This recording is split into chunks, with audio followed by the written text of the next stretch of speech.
क्या कभी सोचा है कि सिर्फ शब्दों से एक पूरा नक्शा बनाया जा सकता है? सुनने में अजीब लगता है ना? पर आज हम ठीक यही करने जा रहे हैं। हम एक टेक्स्ट लेंगे और उससे परत दर परत भारत की शानदार पर्वत श्रृंखलाओं का एक जीता जागता नक्शा तैयार करेंगे।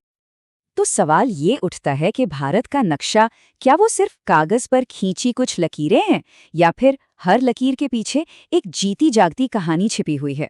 चलिए आज भारत के पहाड़ों की इसी कहानी को परत दर परत खोलते हैं और देखते हैं कि ये हमसे क्या कहना चाहते हैं। तो शुरू करते हैं हमारा पहला पड़ाव, पहाड़ों का भारत। यहाँ हम एक सिंपल से लिखित विवरण को एक विजुअल सफर में तब्दील करेंगे। ठीक है, तो हमारे सामने है एक बिल्कुल खाली कैनवास और अब हम इस पर एक एक करके हर पर्वत श्रृंखला को समझिए कि पेंट करने वाले हैं और साथ मिलकर देखेंगे कि भारत का असली भौगोलिक चेहरा कैसे आकार लेता है। तो चलिए नक्शा बनाना शुरू किया जाए। अब आते हैं दूसरे हिस्से पर, उत्तर का बर्फीला ताज। हमारी ये यात्रा शुरू हो रही है भारत के सिर पर सजे इसी शानदार मुकुट से, और इस खाली कैनवस पर जो पहली आकृति उभर रही है वो है हिमालय, उत्तर की महान दीवार। इसे सिर्फ पहाड़ समझना भूल होगी, ये तो एक कुदरती किला है, एक ऐसा किला जो भारतीय उपमहाद्वीप को मध्य एशिया की बर्फीली हवाओं से बचाता है, मानसून को रोककर इस धरती को सींचता है। इसकी विशालता सच में हैरान कर देने वाली है। तो हिमालय की पहचान क्या है? सबसे पहले तो बर्फ से ढकी हुई वो शानदार चोटियां, फिर ये दुनिया की सबसे ऊंची पर्वत श्रृंखला है, और सबसे जरूरी गंगा यमुना जैसी हमारी जीवन देने वाली नदियों का घर भी यही है। अरे हाँ, एक और बात, इसमें अरुणाचल और सिक्किम की वो हरी भरी खूबसूरत पहाड़ियां भी शामिल हैं। मतलब कमाल की डाइवर्सिटी है यहाँ। ठीक है, अब अपना रुख पश्चिम की ओर करते हैं। हमारा तीसरा पड़ाव है पश्चिम की प्राचीन श्रृंखला। यहाँ एक ऐसी रेंज है जिसकी कहानी हिमालय से बिल्कुल ही अलग है। तो अब हमारे नक्शे पर एक और नाम जुड़ रहा है, अरावली पर्वतमाला। ये हिमालय की कहानी का दूसरा सिरा है, समझिए। एक तरफ है जवान और विशाल हिमालय, तो दूसरी तरफ है ये प्राचीन बूढ़ी अरावली, जो करोड़ों सालों से मौसम की मार झेलते झेलते अब घिस सी गई है। एक बर्फीला और आसमान छूता हुआ, तो दूसरा चट्टानी और कह सकते हैं तजुर्बेकार। चलिए अब चलते हैं भारत के ठीक बीच में, सेक्शन 4, मध्य भारत का हृदय। ये वो जगह है जिसे हम देश का भौगोलिक दिल कह सकते हैं, जो उत्तर को दक्षिण से जोड़ता है। अब देखिए नक्शे के ठीक बीच में उभर रही हैं विंध्य और सतपुड़ा रेंज। इनकी खासियत क्या है? घने जंगल और इनका पठार जैसा रूप।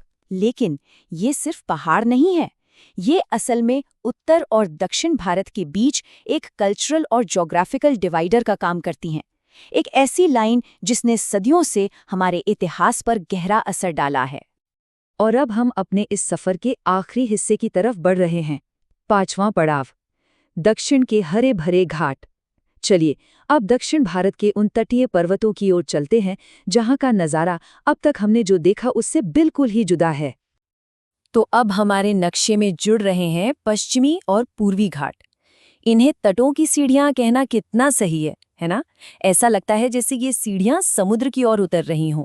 ये दो अलग अलग रेंज हैं जो दक्षिण भारत के तटों की जैसे पहरेदारी करती हैं, और यहाँ के मौसम पर भी इनका पूरा कंट्रोल है।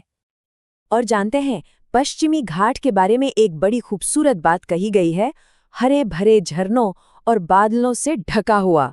सोच कर देखिए, बस ये एक लाइन ही उस पूरे इलाके की तस्वीर आंखों के सामने ले आती है, जब मॉनसून में सब कुछ भीगा हुआ होता है। और ये दुनिया के सबसे बड़े बायोडाइवर्सिटी हॉटस्पॉट्स में से एक है, ये भी याद रखना होगा। तो अब आता है हमारा छठा और आखिरी सेक्शन, भारत का संपूर्ण नक्शा।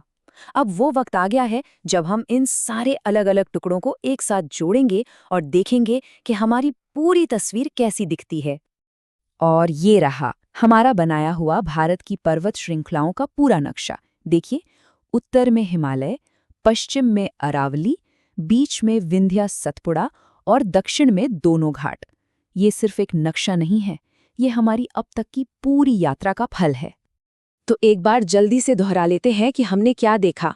उत्तर में बर्फीला और सबसे ऊंचा हिमालय, पश्चिम में प्राचीन और चट्टानी अरावली, मध्य भारत में घने जंगलों वाले विंध्य और सतपुड़ा, और दक्षिण में हरे भरे तटीय घाट। हर हिस्से का अपना एक अलग कैरेक्टर है, अपनी एक अलग कहानी। लेकिन एक बात जरूर सोचने वाली है, ये पहाड़ सिर्फ चट्टान और मिट्टी के ढेर तो है नहीं। कभी सोचा है कि ये भारत के मौसम को, यहाँ के कल्चर को और हम सबके जीवन को किस तरह से आकार देते हैं? ये एक ऐसा सवाल है जो हमें याद दिलाता है कि भूगोल सिर्फ जमीन की कहानी नहीं होती, ये हम सबकी कहानी होती है।